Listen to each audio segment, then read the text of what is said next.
Olá, gente maravilhosa, paz do Senhor Jesus.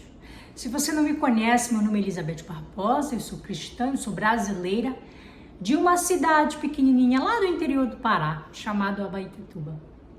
E hoje é o vídeo número 3 da série A Cruz. Hoje é o terceiro vídeo, né? No caso, a letra U. E a letra U significa unificação, né? A palavra que ele me deu quando eu meditava na palavra, né, sobre unificação, foi a palavra comunhão, né? E o que significa unificação, né? Unificação é viver em união, né? Em comunhão com tudo e com todos. Mas na Bíblia, essa palavra unificação significa muito mais do que a nossa simples definição no nosso dicionário português. Vamos lá em Mateus capítulo 5, versículo 23 e 24. Antes de qualquer coisa, antes de falar o que significa essa palavra unificação na Bíblia, frente a Deus, a Cristo, no profundo, vamos chamar ou voltar a nossa atenção a um detalhe muito importante, que às vezes a gente se esquece. E a razão disso é que quando a gente pensa em unificação, em comunhão, né, quando a gente fala na palavra comunhão, a gente pensa, pelo menos eu, né, automaticamente na comunhão que a gente faz na igreja, né? Principalmente, por favor, sem levar para um lado em nenhum momento pejorativo, mas eu fui para uma igreja, eu participei da igreja católica por muitos anos, porque eu estudava numa igreja católica e era o que eu conhecia, né? Apesar da minha família ter um histórico protestante, né? O fato de eu ter estudado a minha vida toda, praticamente, né, em escola católica, eu ia para missa. E na missa a gente faz o quê? A comunhão, quando a gente recebe o pão, né? O corpo de Cristo, a gente está fazendo a comunhão com ele, né? Mas antes da gente falar um pouco mais disso, vamos olhar lá em Mateus, versículo 5, capítulo 23 e 24. Diz assim: portanto, se trouxeres a tua oferta ao altar, e aí te lembrares de teu irmão te lembrares de que teu irmão tem alguma coisa contra ti, deixa ali diante do altar a tua oferta e vai reconciliar-te primeiro com teu irmão. E depois vem e apresenta a tua oferta. E me fez pensar, né? Porque nesse capítulo aqui ele está falando sobre a gente ofertar, né? A gente também tem essa parte, tanto no culto quanto na missa, né? A hora que a gente faz uma oferta, né? Para Deus, né? Mas aí eu pensei assim, Deus, o que o perdoar tem a ver com ofertar? Se você já participou de algum culto protestante, né, das igrejas evangélicas, eles não fazem a comunhão que a gente tem, né, na missa, todo serviço. Não é sempre que tem a comunhão. A comunhão, ela é feita numa data específica, né? Eu até peço perdão de antemão, porque eu não tenho muito conhecimento dessa parte, quando é que eles pegam essa data, mas tem datas, né, específicas para ter a comunhão, né? Ou quando é decidido, alguma coisa assim. Mas a razão pela qual eu estou falando isso aqui é porque quando a comunhão é feita, tá?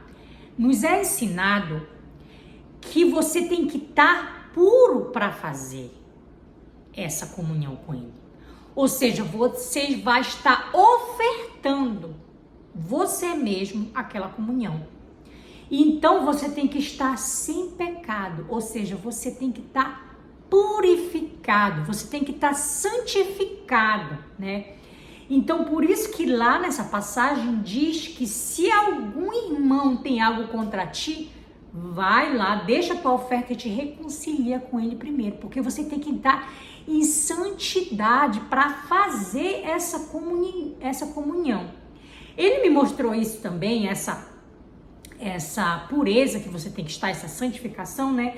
Lá em Gênesis capítulo 4, do 3 ao 5, que diz assim: e aconteceu ao cabo de dias que Caim trouxe do fruto da terra uma oferta ao Senhor.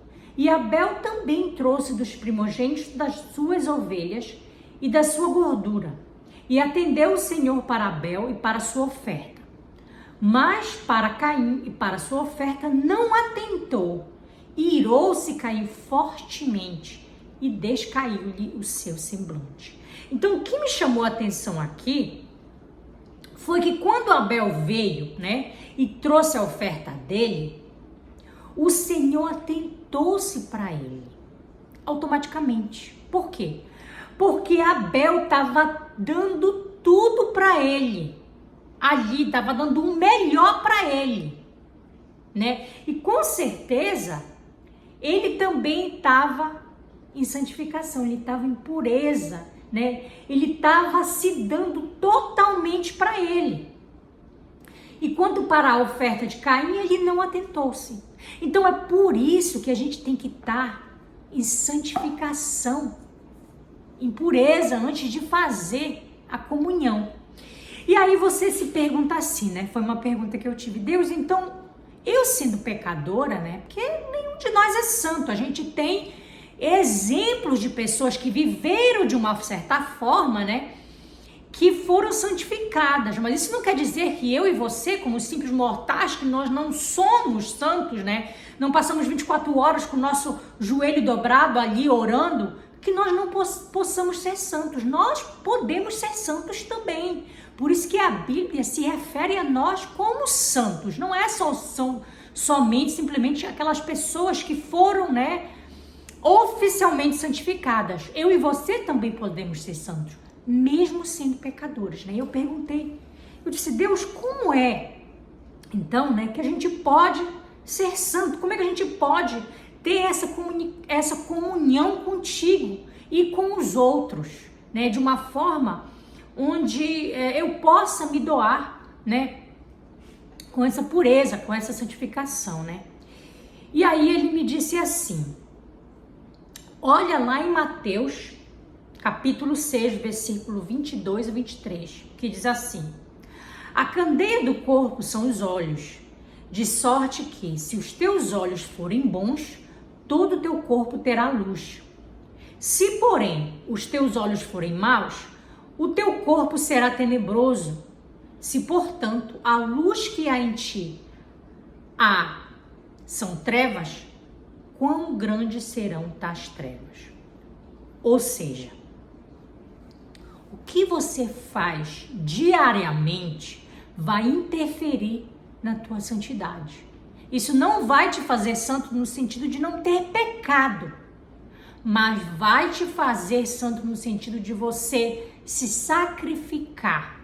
Por exemplo, aqui nesse versículo fala, né? A candeia do corpo são os olhos, né? Então, se você coloca coisas para os seus olhos assistir, que vai beneficiar, que vai te fazer, né, viver uma vida santificada, não estou dizendo que vai te fazer santo, estou dizendo que vai te fazer uma vida, né, viver uma vida santificada.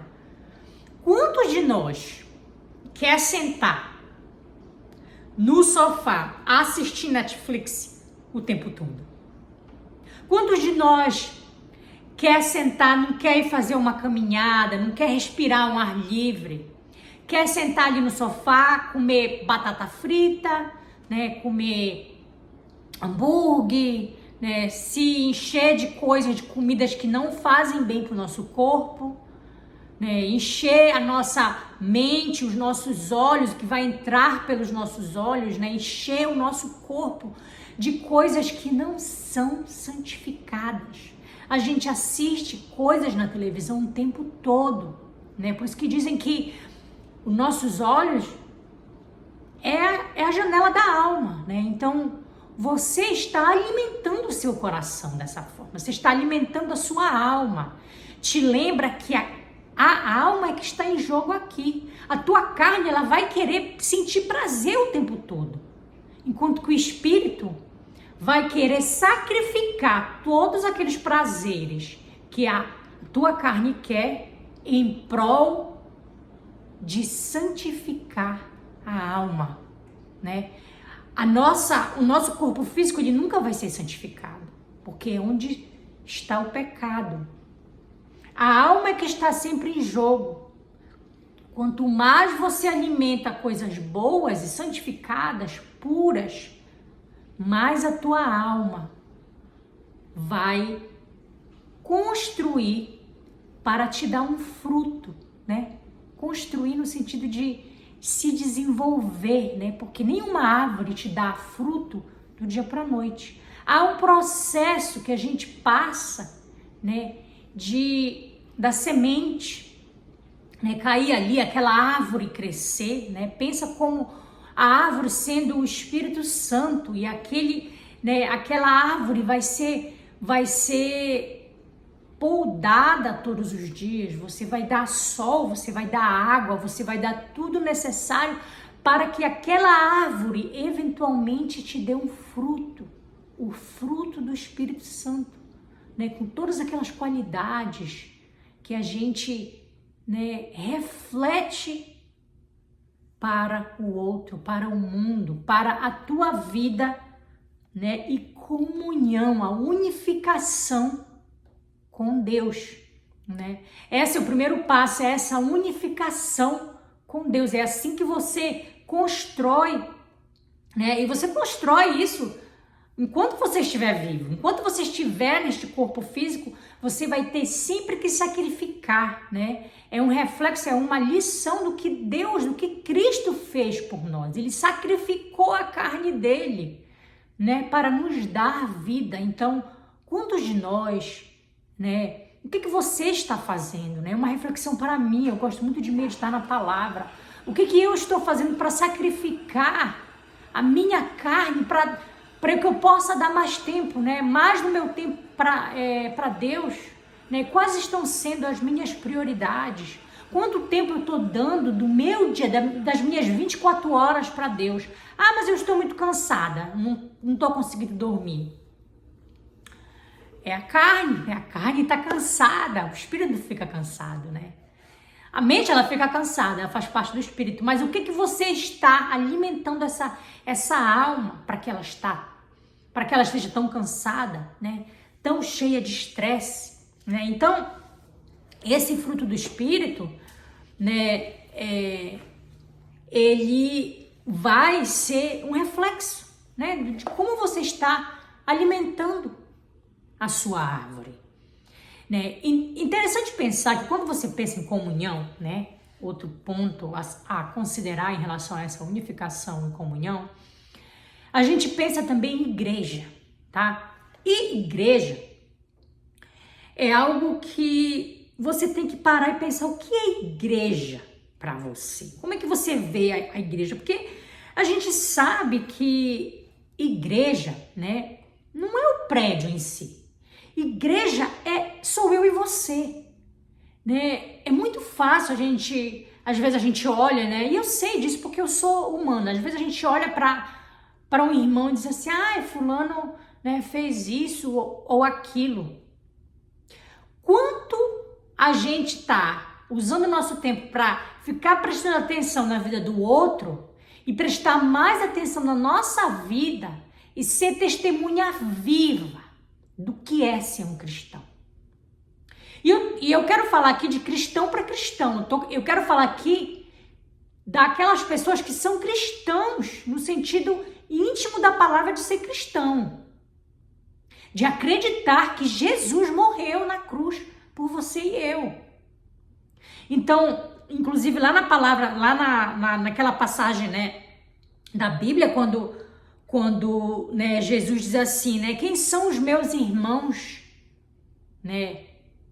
Porque alguém vem, né, vem para Jesus e diz para ele, né, a sua mãe e seus irmãos estão lá fora, né? E ele diz que os irmãos dele, a mãe dele, né, está ali com ele. São aquelas pessoas que obedecem a Deus, que acreditam em Deus. Então é com você que eu estou falando. Com o meu irmão, com a minha mãe. Entende? Quando você está sendo testemunho vivo para o outro, para o seu irmão, né? Você está simplesmente apontando o dedo para ele e não fazendo essa autoanálise, né? Uma das coisas que Deus sempre diz para mim: faça a autoanálise primeiro. E uma coisa interessante aqui, outro dia eu conversando com Deus, né? Eu disse para ele assim, eu disse: Deus, quem sou eu para estar fazendo esses vídeos? Eu não sei nada da Bíblia, tem coisas que eu ainda tenho tantas perguntas, né? Ele disse assim para mim: minha filha, você é filha, você é membro, você não é o todo. Por isso que eu quero que você continue fazendo. Então, quando ele diz assim, você é membro, você também que está me vendo, você também é membro. O que significa dizer? Significa dizer que nós fazemos parte de um corpo, que nada mais é uma igreja. Quem é o cabeça disso tudo? É Jesus Cristo. E, né, então você tendo e fazendo a sua parte como um braço, né? Uma perna. Pensa assim, se você decide não fazer, né? Você sendo um braço de um corpo, né? A igreja ainda vai existir. Porque a igreja é Jesus. Então se pergunte, se a igreja, né, enquanto prédio que a gente conhece, parar de existir, como é que você vai ainda ter comunhão com Deus? Você ainda vai ter a sua comunhão com Jesus, com Deus? Ou você, como não tem, né, igreja, né, o prédio para você ir, você não consegue mais fazer, né, assim, encontrar com seus irmãos, você ainda vai conseguir fazer essa comunhão? Porque vai chegar um tempo que a gente não vai mais poder, né, ter igreja como a gente conhece no prédio, de ir ali todo domingo, dali todo, né, durante a semana, também tem culto, né? Ou tem missa, né, seja lá qual religião, né, ou denominação você for, né, vai chegar um tempo que a gente não vai ter mais isso. E aí, o que você vai fazer? Você ainda vai saber como ter essa comunhão, né? Ainda bem que a Bíblia diz, onde estiver 2 ou mais, né, ali estará os meus como igreja. Ou seja, vai chegar um tempo que a gente não vai conseguir reunir tantos como hoje. Então começa a pensar como é que está a sua unificação com Deus e com os outros. Com Deus, quanto tempo do seu tempo você está gastando para glorificar a Deus? Porque se você não está glorificando a Deus, você está glorificando alguma outra coisa, né? Que talvez você nem perceba, né? E lembre-se que Satanás, ele não pede desculpa. Não desculpa, licença para entrar na tua vida. Ele simplesmente entra sem pedir licença. Então é possível, às vezes, que a gente peca o tempo todo, é da nossa natureza. Às vezes a gente peca sem perceber. E isso é obra de Satanás, é obra do feioso. Ele traz a obra dele sem tu perceber. Porque ele é um invasor. Ele não pede licença, né? Então, quanto do teu tempo você tem tirado? O que você tem escutado? Como é que você tem usado a sua audição? Né? Já que nós somos um corpo de Cristo, como é que você está alimentando esse corpo de Cristo? Que tipo de música você escuta? Né? Você escuta aquelas músicas horrendas que às vezes a gente nem se sente bem, né? Como é que você tem alimentado o seu corpo físico? Com alimentos que te deixam saudáveis, com alimentos que, né, te fazem comer mais? Porque tem algumas químicas dentro desses, né, alimentos que nos fazem mal, que quanto mais você come, mais você quer, né? Comer sem estar com fome é gula. O Espírito Santo me falou isso uma dessas semanas atrás, porque eu estava ansiosa E ele me falou isso: minha filha, comer, você está com fome, é gula. Você está ansiosa, por que você está comendo? Eu estava realmente ansiosa na ocasião. Então, como é que você tem glorificado a Deus através dos seus sentidos? Porque os nossos sentidos é a maneira que a gente interage com o nosso meio ambiente. E interação é comunhão também. Então, comece a pensar como é que está acontecendo essa unificação, né?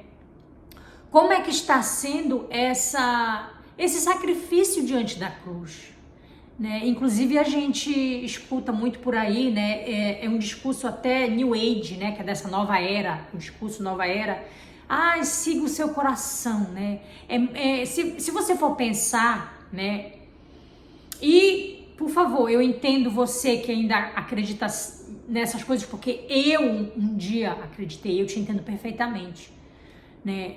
A gente às vezes se decepciona tanto, né, com essa caminhada cristã, que a gente acaba procurando outras formas de justificar tudo isso. E eu entendo completamente, porque era o que eu estava tentando fazer. Eu estava tentando justificar, né, que agora eu vou, né, seguir o meu próprio coração, minhas próprias vontades, né, enquanto Cristo, né, quem vive com Cristo vive de sacrifícios dos prazeres da carne, não é sempre eu. Né? Deus é equilíbrio, ele nunca vai ser menos ou mais, ele vai ser um equilíbrio, ele vai te falar, né? Não é ser tapete para os outros pisarem, não é isso. Ele vai te falar, é um equilíbrio, ele vai te falar de acordo com a tua situação. Basta você ter comunhão com ele, basta você orar sem cessar, basta você manter a sua comunicação o tempo todo com ele. Né? Então essa unificação ela é constante. Quando ela é constante com ele, você tem a capacidade também de olhar para o outro e ver o que ele precisa. Né? Às vezes o que ele precisa é só você estar ali, você nem precisa dizer nada para ele. É só ele sentir que você está ali para o que ele precisar. Né? Então, principalmente nessa época do ano, né? Hoje é dia 24 de dezembro. No Brasil, a gente celebra esse dia, né? Com a ceia de Natal, celebrando, né? Unido a família. Mas onde está essa unificação? Essa união que você está tendo com o outro? Você só une a família nessas datas comemorativas, mas passa o ano todo brigando como cão e gato, que não consegue se unir, né? Nós somos diferentes, sim. Alguns são cães, outros são gatos, mas isso não quer dizer que eles não possam viver com harmonia. E ache um ponto de equilíbrio, onde é essa harmonia para você. Só Deus vai poder te responder isso. Como é que Ele vai agir na tua vida em relação ao outro, mas você tem que primeiro construir um relacionamento íntimo com ele, construir essa comunhão. Tá bom, gente maravilhosa? Medite nessa palavra, não deixa que o inimigo tome esse espaço que Deus te dá. Não deixa que ele ache a casa vazia. Encha-se de Deus. Tenha sempre comunhão com Deus. Eu quero deixar vocês com um dia muito abençoado. Que Deus possa tocar no teu coração e sempre ganhar a tua alma através do Espírito. Não deixe que a carne tome conta, tá bom? Um beijo no coração, muitas bênçãos. Um beijo no coração de Jesus e tchau.